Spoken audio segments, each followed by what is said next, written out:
All right, so you've seen the thumbnail. You know exactly what I'm going to talk about. Khamzat Chimaev, the undefeated Chechen, the absolute powerhouse of mixed martial arts, certainly in the very first round. This man is a wrecking force of nature. 13-0, 7-0 in the UFC, and this man is demanding a UFC title fight. Well, because he said he deserves it. And I'll tell you what, he does kind of deserve it. He actually said, listen, I have 7 fights in the UFC, 7 victories. There is no fighter in the UFC who has won 7 fights without fighting for the belt. First of all, I won 18 fights in the UFC before I got a UFC title fight. But I know what he's saying. He's talking about consecutive victories.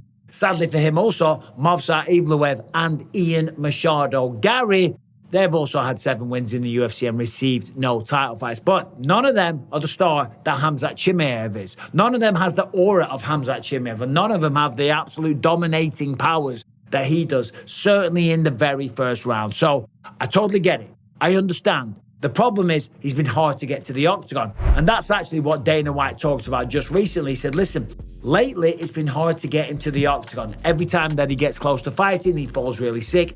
I don't know what to say. It's not like he's here in the USA where we can have doctors keep an eye on him. So he's out of touch. He's hard to deal with. Khamzat Chimaev is hard to deal with, certainly inside the octagon. And he wants to fight for the belt, okay? And I totally get that. So that's what we're going to talk about. But first of all, he's actually in Russia right now filming an Ultimate Fighter style reality TV show for the Hype Fighting Championships. He's going to be one coach. The other coach is going to be another Russian fighter by the name of Arman Tsarukyan, who, by the way, is a little bit smaller. But the 2 big stars, and Arman Tsarukyan is probably going to be the next guy for the belt, to challenge for the belt at 155 pounds. Islam Makhachev, though, says it doesn't make sense because he's already beaten him and he wants to go on and become a 2-weight champion. It's not make sense when you have rematch. I need some new challenge. But if then I want, let's do it. No problem. I understand that, but Arman Tsarukyan certainly deserves it. He got the win over Charles Oliveira at UFC 300, but on the way to the ring, if you recall, he punched a fan.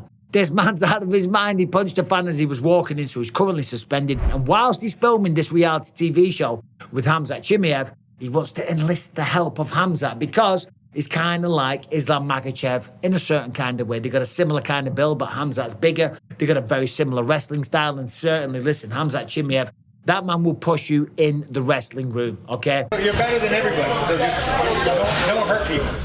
And he'll push you in real life. He'll push you in the cage. He'll push you to your bloody limits. When you're in a car with him, I sat in a car with Khamzat Chimaev and Darren Till in Las Vegas one night, and I absolutely shit my pants. But he's a lot of fun. He's a lot of fun to sit down and have dinner with, terrified to sit in a car with, but a lot of fun if you're sitting on your couch and watching him in the UFC. So, he wants a title fight, and I'm not against that. Of course, he pulled out of the fight in Saudi Arabia because he was violently sick. Sicknesses, illnesses, they happen, right? We're human beings, okay? It happens. So there's no judgment against him for that. But the reality is for Khamzat Chimaev, the man doesn't fight too frequently. Had 1 fight in 2023, 2 in 2022, and 1 in 2021. So that's an issue, certainly for the UFC. And certainly lately he's kind of been, I don't want to say unreliable, but he's pulled out a couple of times, okay? But I love watching him fight. But I think 7-0, the work that he's done, the performances that he's had at welterweight and at middleweight, if he had have beaten Robert Whittaker, I would have been all for it. In fact, Dricus du Plessis was talking about it, that he wants to fight him. He wants to be the person to take that oath. I would love to fight Khamzat. I mean, that's he has, nobody's beaten him. And he was almost like the boogeyman of this division. But there is a logjam. Robert Whittaker's at the top, nipping away. Sean Strickland's at the top, sitting away. He ain't moving, he ain't budging anytime soon. And also, of course, in August, there is a middleweight title fight between Israel Adesanya and Dricus du Plessis. And that one's spicing up big time, okay? We all know they don't like each other. So that's going to be a great fight. The reality is, if he was to fight in October in Abu Dhabi, which I would love to see, by the way, I don't think he's going to fight for the belt. If we assume that Dricus du Plessis wins, ever since he won the belt, he's taken his career very seriously. Of course, when you're the champ, you don't have to take chances anymore. You take a chance when you're coming up. You take a chance and jump in short notice when you want to be the champion. But when you're the champ, it's all business. And that's the way it should be. You don't take chances. You don't take short notice fights. And you don't necessarily do a turnaround in 2 months. unless your name's Alex Pereira. Ha! Sherman. UFC 300, UFC 303, that man's out of his mind. He is an anomaly in more ways than one. That's why, got to respect Alex Pereira. But still, back to Khamzat Chimaev. As I said, he's at the kind of bottom of the list when it comes to title contenders. Sean Strickland, he feels that he's got a real good case. Robert Whittaker, as I said, he's nipping away. He's chomping at the bit. He's trying to take fights. Whittaker, if I'm honest, probably needs one more fight to really solidify that.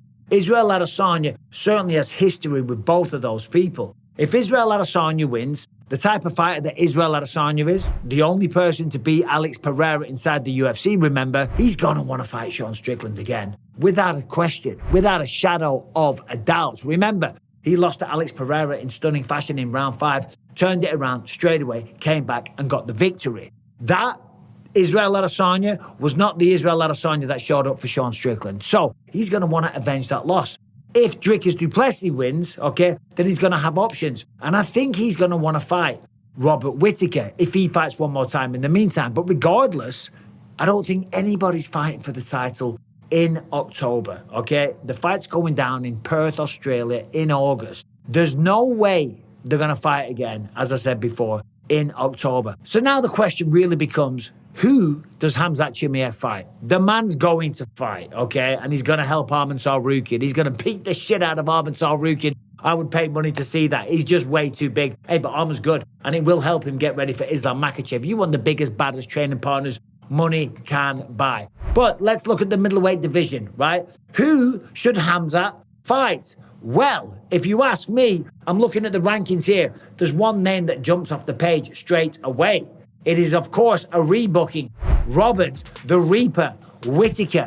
The fight we all wanted to see. The fight that made sense. The fight that would, I'll be honest, set up the next #1 contender. And that's a shame for Sean Strickland, and I understand that. And I know he has legions of fans, and I know that he feels very passionately that he should get that fight because he beat Israel Adesanya and he lost a razor-close split decision to Dricus du Plessis. But this sport is all about what have you done for me lately. You put Khamzat Chimaev in Abu Dhabi against Robert the Reaper Whittaker. Robert's going to take that fight. That man wants to be the best. That passion burns brightly within Robert Whittaker. I love everything about that man. He destroyed Ikram Aliskerov, made it look easy. Didn't have a mark on him. Didn't have a scratch. He will take that original booking against Khamzat Chimaev. So Khamzat wants a title fight in Abu Dhabi. Khamzat's going to get a title fight kind of opponent, kind of challenge in Robert Whittaker. That is the fight that should be made. We all want to see Khamzat back. Whether you love him or you hate him, you can't deny this man is absolutely fantastic to watch. Just everything about Khamzat, the way that he approaches his opponents, the way that he just dismisses the threats of them, the way that he was able to pick up Kamaru Usman and take him down and dominate him in round 1. The man is something special. Of course, the cardio issues as the fights get longer, that is the big question. Can he do that over 5 rounds? But Robert Whittaker, if they fought in Abu Dhabi, that would only be 3 rounds. And that would actually help Khamzat Chimaev. So if you're managing Khamzat Chimaev and you're speaking to him, and he's like, brother, I want title fight. And he's like, look, listen, yeah, no, you're not going to get that. They've already got a title fight in Abu Dhabi, okay? You're not going to get that. Fight Robert Whittaker. It was already scheduled. You pulled out, remember. But guess what? This will work out for us because now it's over 3 rounds. So now you're not going to get as tired in rounds 4 and round 5. Will Whittaker take that fight? Bet your bottom dollar, 100%, without a shadow of a doubt. So there it is. Khamzat wants a title fight. He's going to get a title eliminator. Of course, in my humble opinion. Khamzat Chimaev, Robert Whittaker, UFC Abu Dhabi, going down in October. What is that, UFC 308? Something like that. What do you think about this? Let me know in the comment section. Subscribe, ring the bell, all that good stuff. Take care.